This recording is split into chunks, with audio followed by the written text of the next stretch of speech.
अस्सलाम वालेकुम क्लास। जी बेटा, वॉइस क्लियर आ रही है? हेलो।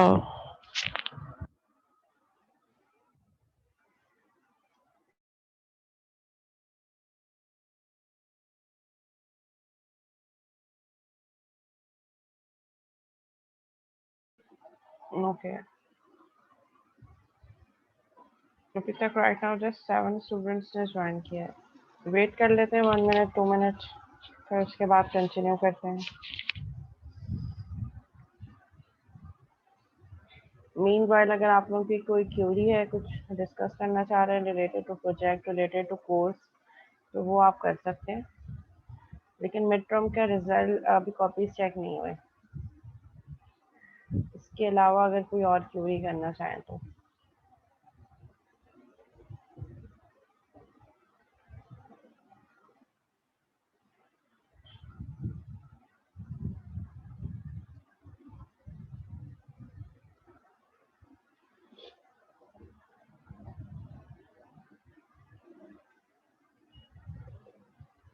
ये हम डिस्कस कर रहे थे लास्ट टाइम। थोड़ा सा वेट कर लेते हेलो, हैं। अस्सलाम वालेकुम मैम। वालेकुम अस्सलाम। मैम वॉइस आ रही है? जी मलिया बोलें। मैम हमारे प्रोजेक्ट की वैल्यूएशन कौन सी क्लास में होगी? मतलब नेक्स्ट वीक क्लास होगी जुम्मे वाले दिन, प्रोजेक्ट सॉरी की वेडनेसडे को। प्रोजेक्ट की इवैल्यूएशन की डेट मैं आपको बता दूंगी कब होगी। अभी हमारे पास कितनी क्लासेस और हैं? अभी तो हमारे पास 6 क्लासेस और होंगी आई गेस। मैम अंदाज़ा नहीं मुझे। पेपर 6 होंगे ना, मिड से पहले 8 होती हैं और फिर मिड के बाद 6। 30 सेशंस होते हैं दो, मतलब जैसे तो एक तो मिड की वजह से वाला वीक रहता है, उसके बाद 8 मिड से पहले होते हैं और फिर 6 मिड के बाद। हाँ, सही है। तो हमारे पास मतलब 6 क्लासेस रखे हैं। 26 से फाइनल है, तो हमारे पास कितनी क्लासेस है? हाँ, तो हमारे पास 3 वीक्स है और 24th is the last date I guess for update the sessional marks. तो 24 से पहले पहले ही प्रोजेक्ट इवैल्यूएशन होगी ताकि आपके मार्क्स अपलोड हो सके।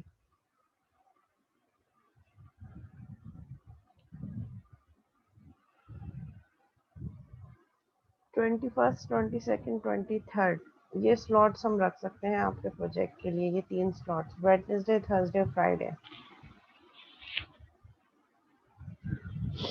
इसमें ये होगा कि 23rd तक सारी इवैल्यूएशन कंप्लीट होकर 24th तक प्रोजेक्ट के मार्क्स भी अपलोड हो जाएंगे, क्योंकि 24 जो है वो सेशनल के मार्क्स अपलोड करने की लास्ट डेट है। अच्छा, क्विज का मैं एक अनाउंस करना चाह रही थी कि क्विजेस में हम थोड़ा पीछे चल रहे हैं। हमारा अब तक एक ही क्विज हुआ है। और मैं चाह रही थी कि क्विज हम किसी ऐसे डे लें अदर देन क्लास टाइम, क्योंकि अगर क्लास टाइम में हम क्विज लेते हैं तो हाफ एन आवर या 60 मिनट का कोर्स होता है, उससे भी ज़्यादा, तो फिर वो बहुत ज़्यादा टाइम कंज्यूमिंग हो जाता है और इतना टाइम हमारे पास है नहीं कि हम क्लास में से टाइम निकालें। तो एक क्विज कल मैं आपका चाह रही थी, मुझे टाइम बता दें आप। किसी भी टाइम कल हो सकता है, ऑनलाइन क्विज होगा। और एक हो सकता है मे बी क्या तो फिर वेडनेसडे को क्लास हो, उसमें भी हो। तो एक क्विज तो कल कंफर्म है। टाइम अब आप बता दें। 11:30 to 12:30 1 घंटे का क्विज रख लेते हैं। उस टाइम पे कोई क्लास भी नहीं होती और कोई क्लैश भी नहीं होगा। अगर उसके अलावा मैं कोई और टाइम रखूँगी तो वो फिर सबके फिर कुछ ना कुछ क्लैशेस आने के चांसेस हैं। तो मैं व्हाट्सएप ग्रुप पे भी अनाउंस कर दूँगी कल क्विज का।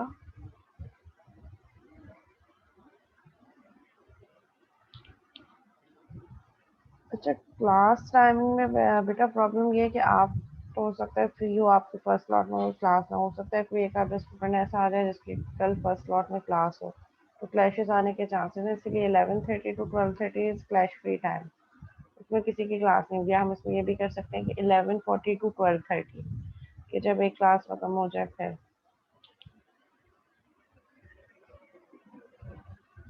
अच्छा, कल कंटिन्यूस क्लासेस हैं तो 6 से 7 दे दें कल फिर शाम में। उस टाइम तो सब फ्री होंगे, उस टाइम तो कोई क्लास नहीं होगी।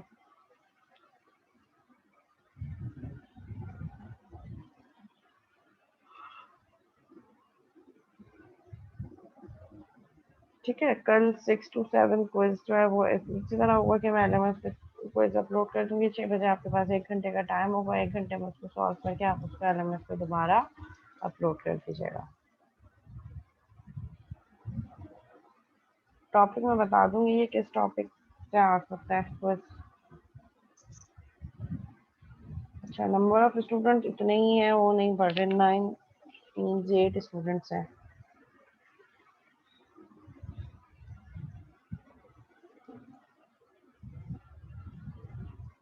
एंड यहाँ हम कंटिन्यू करते हैं। नहीं, पेपर अभी चेक नहीं हुए।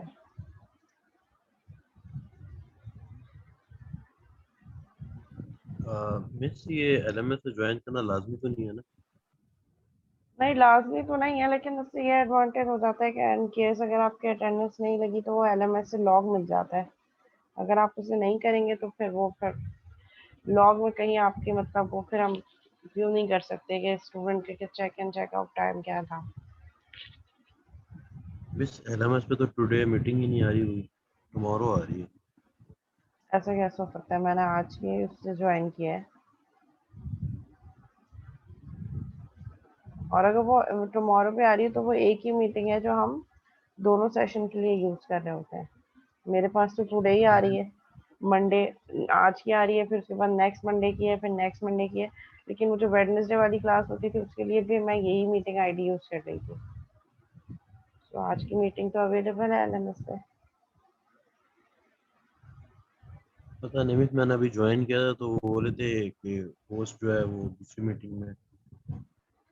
पता नहीं आपने कौन से कोर्स में जाके देखा है बेटा। मैंने तो आज की मीटिंग टुडे वाली मीटिंग से ज्वाइन किया है। देखोगे आज की आ रही है टुडे सॉफ्टवेयर इंजीनियरिंग, फिर नेक्स्ट मंडे को स्केड्यूल है क्योंकि रिकरिंग है, उसके बाद नेक्स्ट मंडे को है।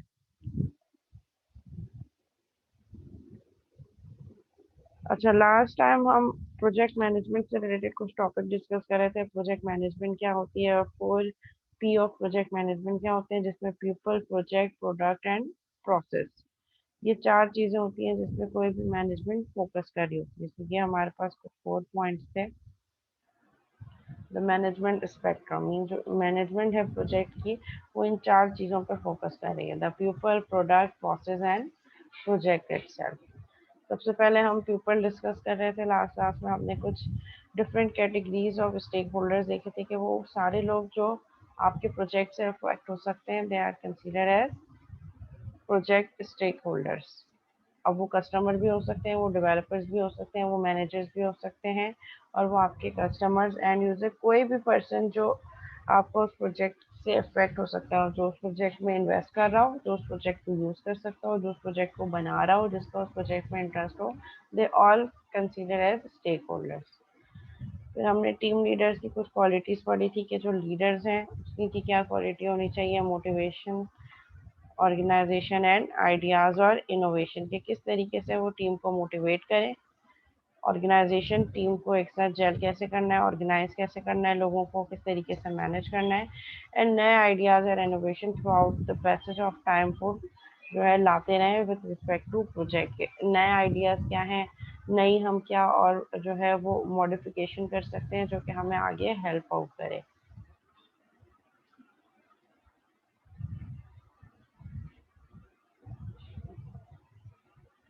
ठीक है, और क्या कह रहे हैं कि हमारे पास और कौन सी रिक्वायर्ड जो है वो लीडरशिप क्वालिटीज हैं जो रिक्वायर्ड हैं, that is he should be problem solving. ठीक है, अगर कोई करंट टाइम पे कोई प्रॉब्लम आ रही है तो उसको आइडेंटिफाई करके सॉर्ट आउट कर सके कि उसके रीजंस क्या हैं, उसका प्रॉपर सोल्यूशन क्या हो सकता है, और उस पर हमने क्या लेसन्स लर्न किए हैं सो दैट वो प्रॉब्लम दोबारा से अकर ना हो सके। मैनेजेरियल आइडेंटिटी, ठीक है, चीज़ों को मैनेज करना जानता हूँ। लीडिंग फ्रॉम द फ्रंट, ठीक है, ऐसा ना हो कि वो ये कहे कि ये तो मैंने इसको कहा था, ये इसकी रिस्पॉन्सिबिलिटी, ठीक है, रिस्पॉन्सिबिलिटी ले और चीज़ों को मैनेज करना उसको पता हो कि मैं मतलब लाइक एक सबसे फ्रंट एंड पे मैं ही हूँ और मेरे पीछे मेरी टीम है। Take charge of the project, have confidence to assume control, have assurance to allow good people to do their jobs. ठीक है, वो उसको अपनी टीम सेलेक्ट कर सके कि मुझे इस पर्टिकुलर टास्क के लिए ये रिसोर्स रिक्वायर्ड है, इस पर्टिकुलर टास्क के लिए ये रिसोर्स रिक्वायर्ड है, तो वो अपनी एक टीम बना सके और जिनसे वो काम करवा सके, और उसकी ऐसी क्वालिटीज होनी चाहिए कि लोग उस बातों को सुने और उसको फॉलो कर सकें। Achievement reward initiative demonstrate that control risk taking will not be punished. ठीक है, रिवॉर्ड कर सके लोगों को, ठीक है, जो अच्छा काम कर रहा है उसको अप्रिशिएट कर सके, जिसमें अगर कोई प्रॉब्लम है कुछ है तो उसको बता सके कि ये आपकी ये प्रॉब्लम से आइडेंटिफाई करवा सके, और रिस्क रिलेटेड टास्क बता सके कि रिस्क को हमने कैसे थ्रू आउट मैनेज करना है। अगर हमने किस प्रोजेक्ट से रिलेटेड किसी भी स्टेज में अगर हमने रिस्क को आइडेंटिफाई कर लिया तो हम उतनी जल्दी ही अपने ऑब्जेक्टिव्स को मीट कर सकते हैं। And influence and team building, ठीक है, टीम बिल्डिंग होनी चाहिए, ठीक है, उसको पता be able to read people, like identify कर सके कि मेरी जो रिसोर्सेज हैं वो किस तरीके से परफॉर्म कर रही हैं, क्या उनमें लिमिटेशंस हैं, उनको किस तरीके से इम्प्रोवाइज किया जा सकता है, ठीक है, तो ये सारी चीज़ें मैनेज करना is the task of project manager.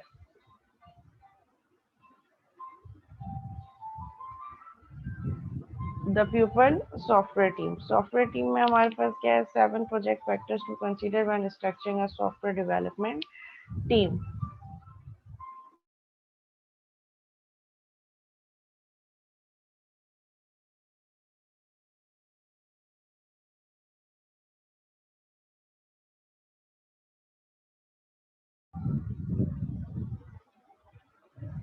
ठीक है, हमारे पास प्रोजेक्ट फैक्टर्स क्या क्या होने चाहिए जिसकी बेसिस पे हम कोई भी टीम सिलेक्ट करना चाहें कि ये टीम में ये स्किल और ये क्वालिटीज़ होनी चाहिए। किस किन फैक्टर की बेसिस पे हम अपनी टीम स्ट्रक्चर कर रहे होते हैं, वो फैक्टर्स क्या हैं कि जो प्रॉब्लम हम सॉल्व करने जा रहे हैं वो कितनी डिफ़िकल्ट है, प्रॉब्लम की डिफ़िकल्टी को देखकर ही हम टीम सिलेक्ट कर रहे होते हैं कि हमें जो टीम में लोग चाहिए उनकी क्या क्या रिसोर्सेज और क्या क्या स्किल सेट होने चाहिए जो इस प्रॉब्लम को सॉल्व करने के लिए बेस्ट फिट हो सकते हैं। The size of the resultant program in source line of codes, कि जो हमें फाइनल प्रोडक्ट डिलीवर करना है उसकी एस्टिमेटेड लाइन ऑफ कोड कितनी होनी चाहिए, उस साइज पे भी हम टीम, क्योंकि नंबर मैटर करता है ना, कि जितने बड़ा साइज होगा प्रोजेक्ट का उतनी ही उसी के अकॉर्डिंगली फिर आपको टीम चूज करनी पड़ेगी। The time that the team will stay together, उस पर्टिकुलर प्रोजेक्ट के लिए कितना टाइम जो है वो टीम ने एक साथ बैठ के काम करना है, क्योंकि यूजली जो है वो जब प्रोजेक्ट एलोकेशंस हो रही होती हैं तो एट ए टाइम एक रिसोर्स को एक से ज़्यादा प्रोजेक्ट भी एलोकेट होते हैं, तो वो टाइम मैनेजमेंट कैसे करनी है कि इस पर्टिकुलर प्रोजेक्ट के लिए टीम ने कितना टाइम एक साथ काम करना है, उनकी कोऑर्डिनेशन और कम्युनिकेशन किस तरीके से होगी, कितना टाइम, और फिर उसी के अकॉर्डिंगली फिर उनकी जो है वो सीटिंग अरेंजमेंट परफॉर्म करनी होती है। The degree to which the problem can be modularized, जो आपका प्रॉब्लम है उसको आप कितने मॉड्यूल्स में ब्रेक कर सकते हैं, ऐदर कर भी सकते हैं या नहीं कर सकते।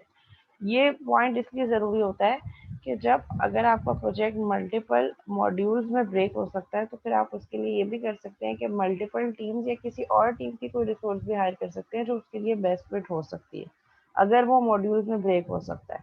और अगर मॉड्यूल में ब्रेक नहीं हो सकता तो पर्टिकुलर वो एक ही मॉड्यूल है, एक ही फीचर है जो इम्प्लीमेंट करना है, जो यूजली ऐसा होता नहीं है, आप usually project can be divided into modules, तो आप उसके उन मॉड्यूल्स के अकॉर्डिंगली फिर टीम डिफाइन कर सकते हैं। अगर ऐसा प्रोजेक्ट है जिसका साइज बहुत बड़ा है लेकिन वो कस्टमर को बहुत जल्दी चाहिए तो फिर उसके लिए क्या करेंगे, आप उस प्रोजेक्ट को मॉड्यूल्स में ब्रेक करके फिर डिफरेंट टीम्स उनको असाइन कर देंगे ताकि वो टीम्स आपस में मिलकर कोलैबोरेट करें।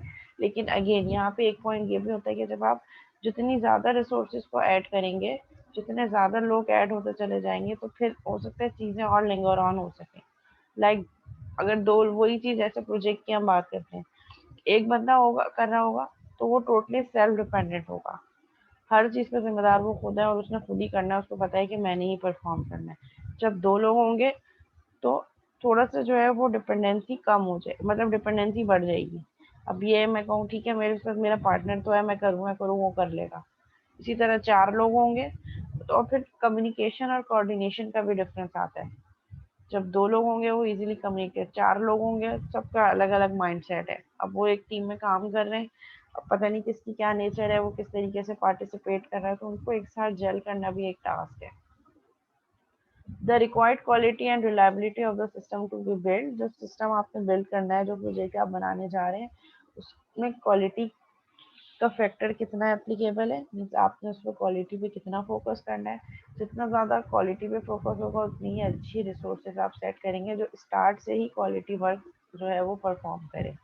और रिलायबिलिटी कितनी चाहिए, अगर बहुत ज़्यादा रिलायबल एप्लीकेशन चाहिए, लेट सपोज कोई हमारे पास रियल टाइम एप्लीकेशन है, रियल टाइम तो उसमें रिलायबिलिटी हमें बहुत ज़्यादा चाहिए। रियल टाइम मीन्स 24/7 चल रही है। कोई ऑनलाइन सिस्टम है, टिकट रिजर्वेशन सिस्टम है हमारे पास, कोई ऐसा सिस्टम जैसे अब बैंक मैनेजमेंट सिस्टम, तो वहाँ पे हमें जो ट्रांजेक्शन हो रही हैं वो फ़ौरन टू फ़ौरन अपडेट हो और सिस्टम थोड़ी भी देर के लिए डाउन नहीं होना चाहिए। ठीक है, तो ऐसी अगर कोई एप्लीकेशन है या जो क्रिटिकल एयर कंट्रोल सिस्टम्स होते हैं, ट्रैफिक कंट्रोल, तो वहाँ पे रिलायबिलिटी बहुत ज़्यादा चाहिए होती है। क्या वो कहते हैं कि 1 सेकंड के लिए भी आपका सिस्टम जो है वो डाउन नहीं होना चाहिए। 1 सेकंड या माइक्रो सेकंड के लिए भी आपका सिस्टम अगर डाउन हो गया तो कितना लॉस हो सकता है।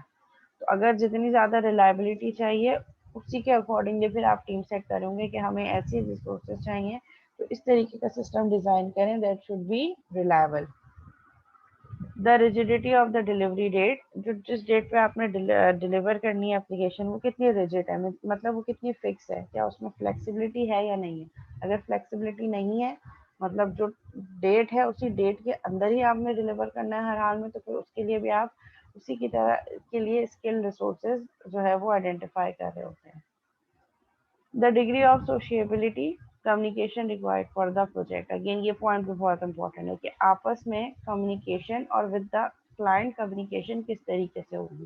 तो जितनी ज़्यादा कम्युनिकेशन होगी अगेन आपको उतने ज़्यादा कम्युनिकेशन चैनल प्रोवाइड करने पड़ेंगे। जैसे मैंने आपको कहा कि सीटिंग अरेंजमेंट क्या करनी है, अदर वो थ्रू सेल फोन कम्युनिकेट कर सकते हैं, व्हाट्सएप पे ग्रुप है या कोई ईमेल अकाउंट है या कोई ऐसा सॉफ्टवेयर है जिसमें सबके टास्क डिवाइडेड, उसके थ्रू भी सब चैट कर रहे हैं और सबको सबके टास्क पता है, वहीं से मैनेजर असाइन कर रहा है।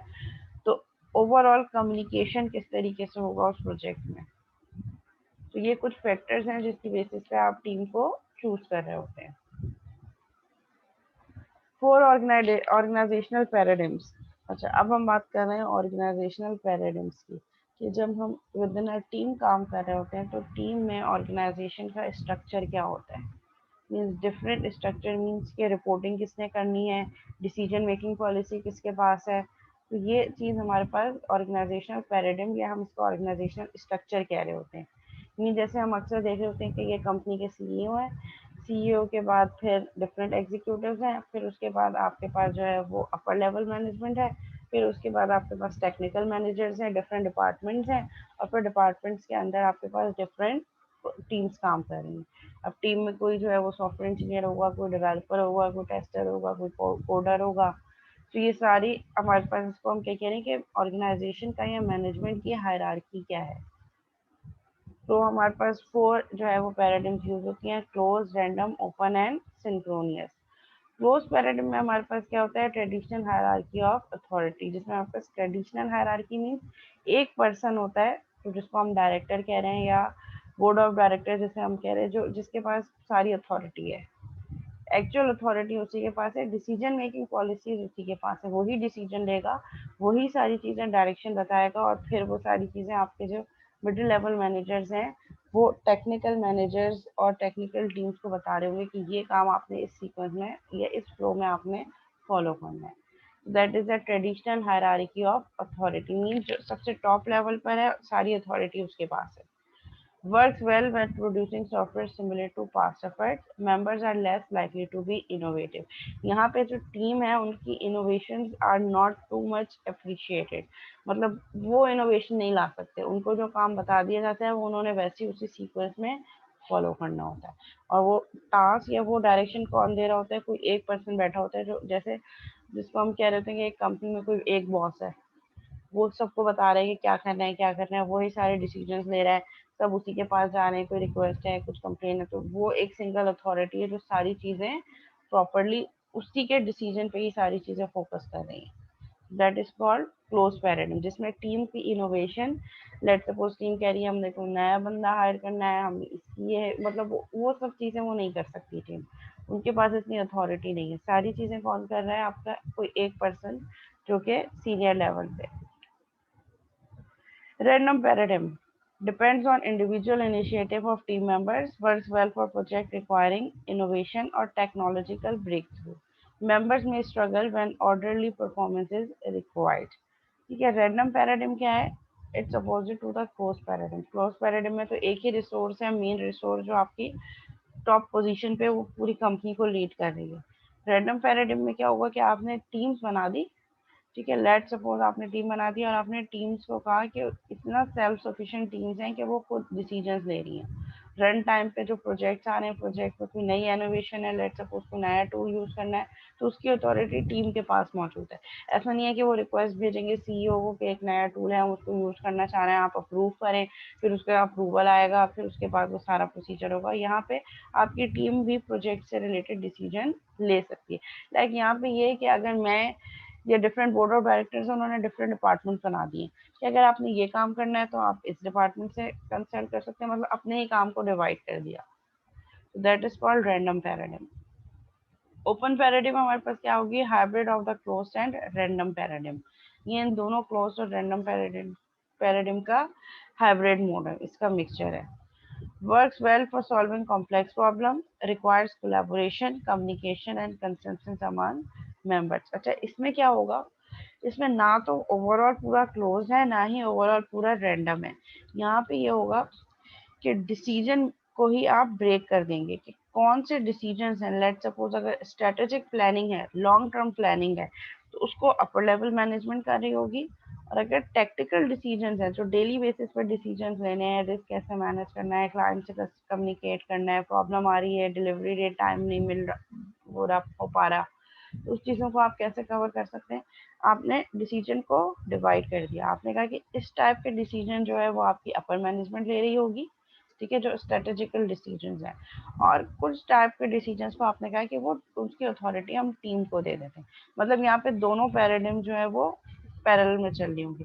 कुछ लेवल पे ऊपर जो है वो आपके पास अपर मैनेजमेंट भी होगी, जहाँ पे एक ही पर्सन होगा जो डिसीजंस ले रहा होगा, ठीक है। लेट सपोज कौन से प्रोजेक्ट में हमें काम करना है, कौन से प्रोजेक्ट में काम नहीं करना, वो एक ही पर्सन होगा, वो काम कर रहा है। वंस उसने काम प्रोजेक्ट चूज कर लिया, कुछ पर्टिकुलर चीज़ों पे डिसीजंस आपने डिवाइड कर दिया कि अगर इस चीज़ से रिलेटेड डिसीजन है, let suppose project selection, project approval, और जो हमारे पास इंक्रीमेंट बोनसेस, ये कोई एक बंदा कर रहा होगा, ये जो बॉस है या जो सीईओ है। लेकिन अगर प्रोजेक्ट से पर्टिकुलर प्रोजेक्ट से रिलेटेड कोई टास्क है, कोई डिसीजन है जो डे टू डे बेसिस में लेना है, तो हम उसमें बार बार सीईओ को इंटरप्ट नहीं करेंगे, वो फिर हम आपस में टीम मिलके कर सकती है। तो ये बेसिकली हाइब्रिड मोड है। Synchronous paradigm. Synchronous paradigm क्या है? Organizes team members based on the natural pieces of the problem. Members have little communication outside of their subgroup. अच्छा, यहाँ पे क्या होगा? आपने टोटली डिफरेंट क्या बना दिया? आपने टीम्स बना दी, ठीक है, आपने टीम्स का एक हेड बना दिया। वो टीम आपस में एक दूसरे से कम्युनिकेट नहीं कर रही, बल्कि जो हमारा मैनेजर है वही उसी टीम को कंट्रोल कर रहा है। दैट इज सिंक्रोनियस, मीन्स कि आपस में आपने एक बंदर, लेट्स सपोज सीईओ ने डिफरेंट टीम्स बना दी, उन्होंने कहा कि टीम्स को टास्क असाइन कर दिया।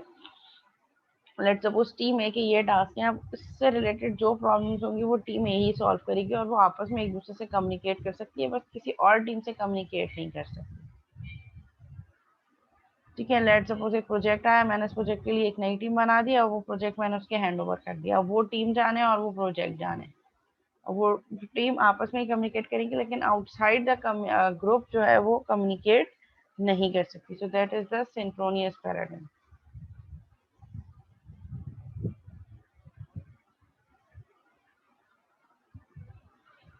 अच्छा जी, अब हमारे पास कुछ फैक्टर्स भी हैं। वो फैक्टर्स क्या हैं जो टीम टॉक्सिटी के रीजन बनते हैं, या जो टॉक्सिक टीम एनवायरनमेंट होता है। टॉक्सिक मीन्स जो हमारे, एक मिनट, कुछ मैसेजेस आ रहे हैं,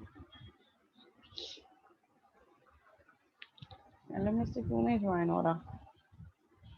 अच्छा, एनिया 8:40 है क्लास का टाइम, और 9:15 हो रहे हैं, और कुछ स्टूडेंट्स अभी ज्वाइन कर रहे हैं। तो जो टाइम है उसी टाइम को फॉलो करना, ठीक है। 5-10 मिनट तो ऊपर नीचे हो जाता है कंसीडर, लेकिन अब आधे घंटे से भी ज़्यादा हो चुके हैं।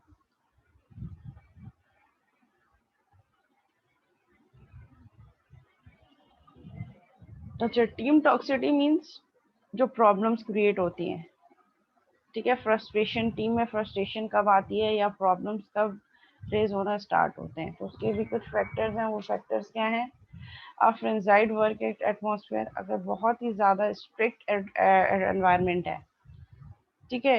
अच्छा देखिए, हर चीज़ जो है वो उसमें हम डिपेंड ना, तो हम बहुत ज़्यादा फ्लेक्सिबिलिटी दे देते हैं कि अगर जितनी ज़्यादा फैसिलिटेट करेंगे, बहुत ज़्यादा फ्लेक्सिबिलिटी देंगे, तो ऐसा नहीं कि टीम आउट ऑफ कंट्रोल हो जाए या रिसोर्सेज आउट ऑफ कंट्रोल हो जाएं। और ऐसा भी नहीं कि इतना जो है वो एटमॉस्फेयर या एनवायरनमेंट को इतना टफ करते हैं, इतना स्ट्रिक्ट कर दें कि उनके लिए सांस लेना भी मुश्किल हो जाए। ठीक है, तो मॉडरेट लेवल पे होना चाहिए, फ्लेक्सिबिलिटी भी हो और थोड़ी बहुत स्ट्रिक्टनेस भी हो, चेक एंड बैलेंस भी होना चाहिए। लेकिन अगर ऐसा वर्क एनवायरनमेंट है जो बहुत स्ट्रिक्ट है, ठीक है, उनको पता है कि हम हर चीज़ जो है, इवन हम लंच टाइम पे भी जा रहे हैं तो कैमरेज लगे हुए हैं, वो हमें कैप्चर कर रहे हैं हम क्या कर रहे हैं और हम क्या बात कर रहे हैं, उसपे भी ऑडियो कंट्रोलर लगे हैं। तो मतलब इतना ज़्यादा आपको जो है वो क्या करना पड़ेगा, टीम को कॉन्फिडेंस देना पड़ेगा और उन पे ट्रस्ट भी करना पड़ेगा।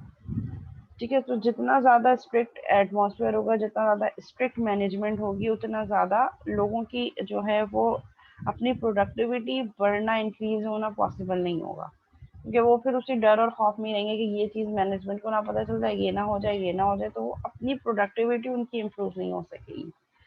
High frustration that causes friction among team members, अगर बहुत ज़्यादा फ्रस्ट्रेशन है आपकी मैनेजमेंट में, मतलब हैप हैज़र्ड वे में काम हो रहा है, कोई प्रॉपर मैनेजमेंट नहीं है, तो फ्रस्ट्रेशन क्रिएट होना शुरू होगी।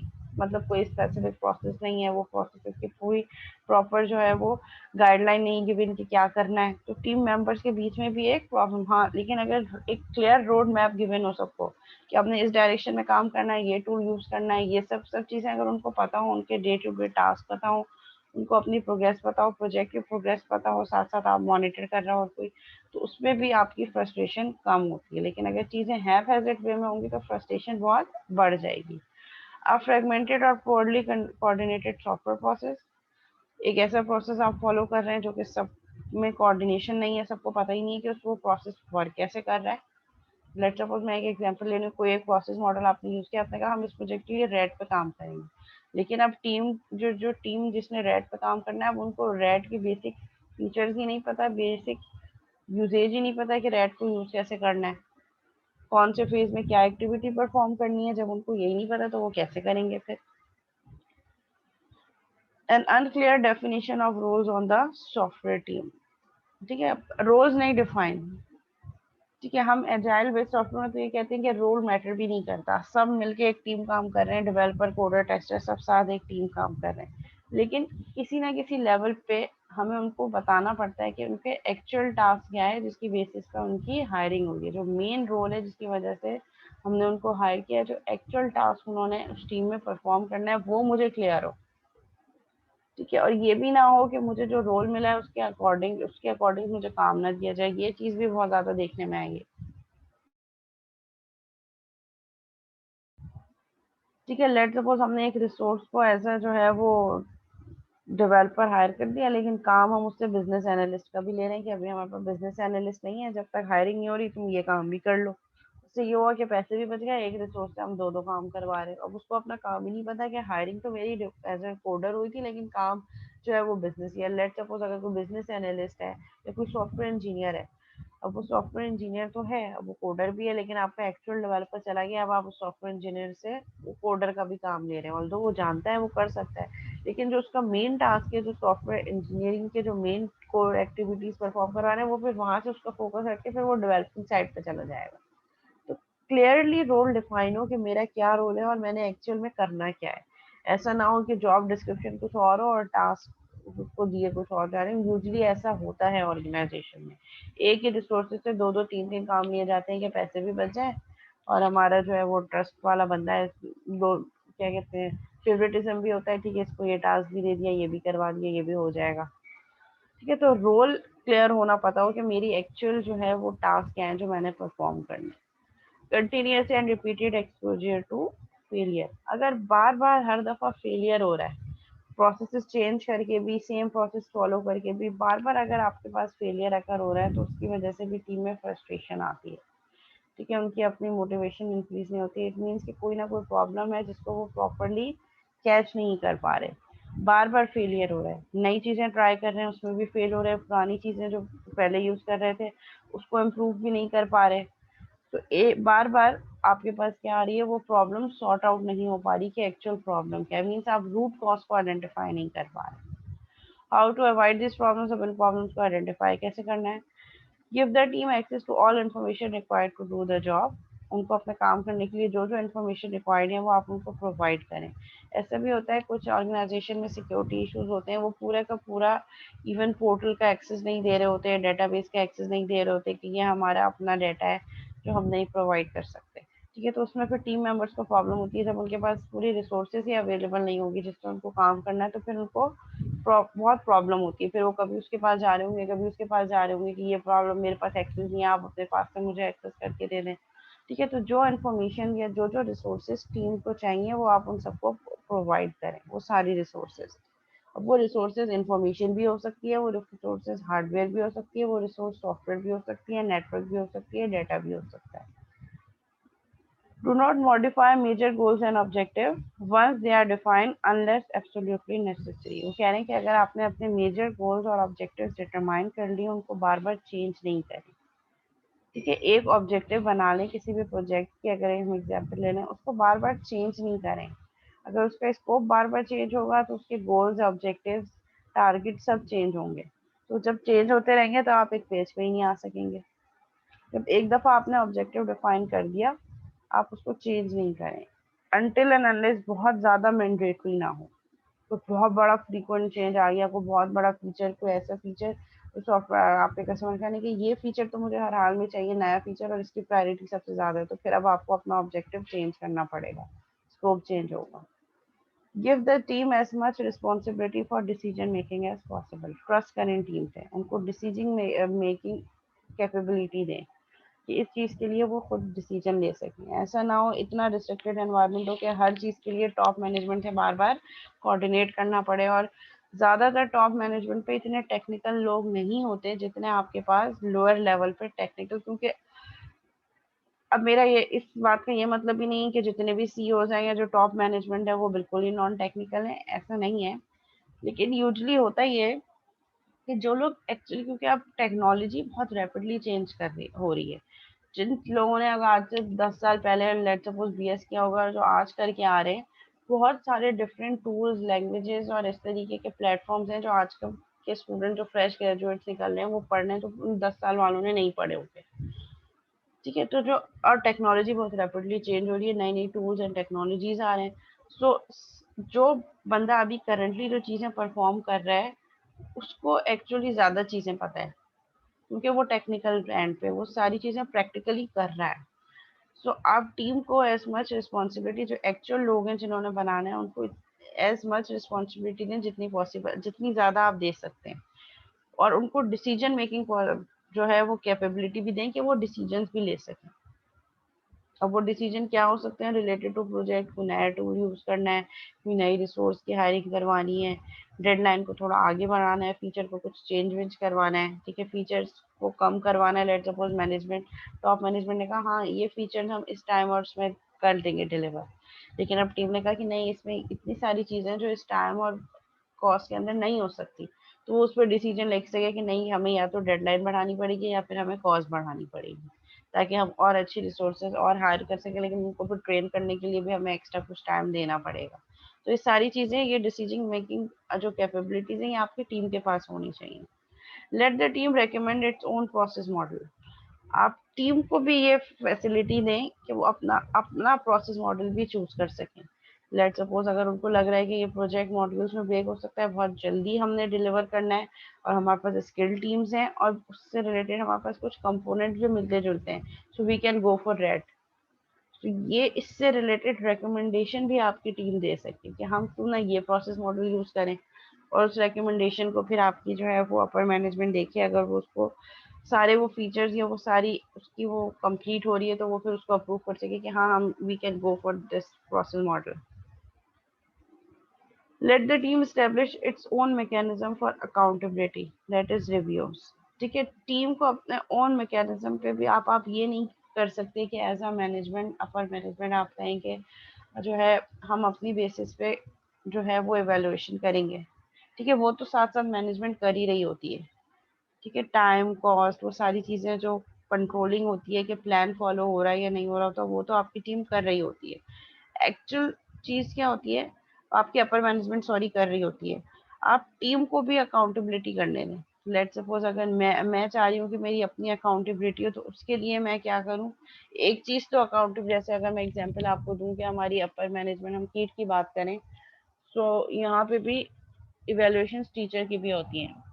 लेट्स सपोज कोई भी आपके प्रोग्राम मैनेजर या हेड या डायरेक्टर 10 मिनट क्लास में जाके रिलेटेड टू टीचर स्टूडेंट से क्यूरीज ले रहे होते हैं, ठीक है, कि पेपर किस तरीके का बनता है, पेपर क्वालिटी क्या है, मार्क्स क्या है, असाइनमेंट क्विज़ेस, सब चीज़ें, और लेक्चर डिलीवरी किस तरीके से, सो वो तो अपर मैनेजमेंट कर रही होती है, ठीक है। लेट सपोज अब एज अ फैकल्टी या एज अ टीचर अगर कोई खुद भी अपनी अकाउंटेबिलिटी करना चाहे, तो आपको उसको भी फैसिलिटेट करना चाहिए। लेट सपोज क्या कोई क्वेश्चनरी मैंने भी आप लोगों को दे दिया और कहा कि आप इसको सबमिट कर दें without submitting your name and student ID randomly, तो दैट मुझे ये नहीं पता चलेगा कि किसी स्टूडेंट का क्या कमेंट है। तो अगर ऐसी कोई अकाउंटेबिलिटी आपकी टीम भी कर सके, और उसको हम क्या कह रहे हैं, review,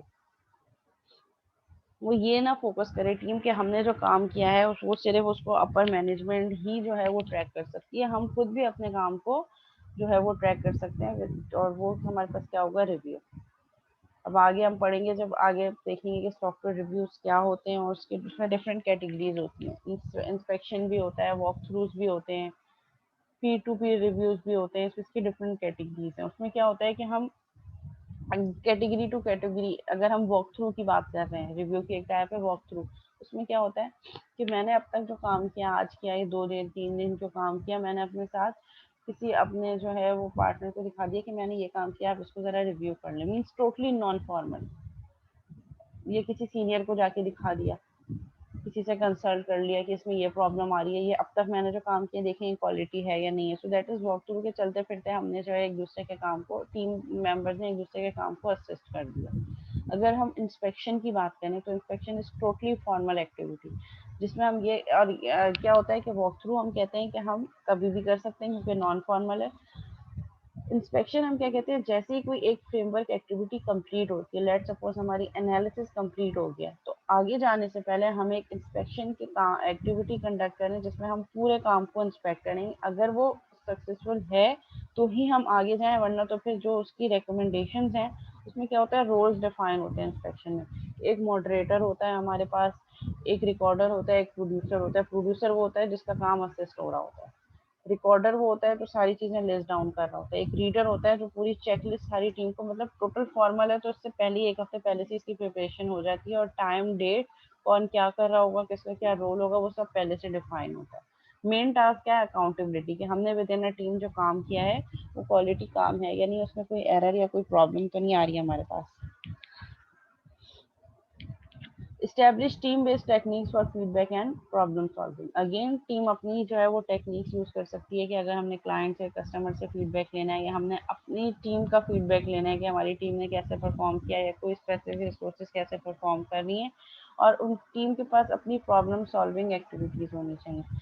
it means that they should know कि जब कोई प्रॉब्लम आ रही है तो हमने उसको किस तरीके से सॉर्ट आउट करना है, आइडेंटिफाई करना है।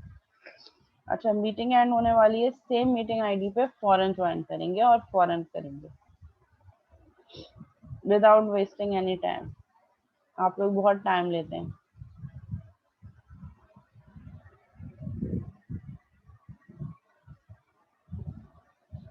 जस्ट 20 स्टूडेंट्स ही हैं।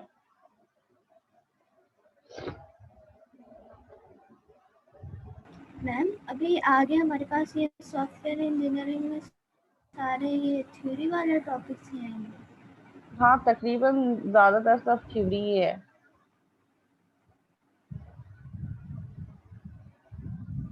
इस पे एक चीज़ मैं और ऐड करना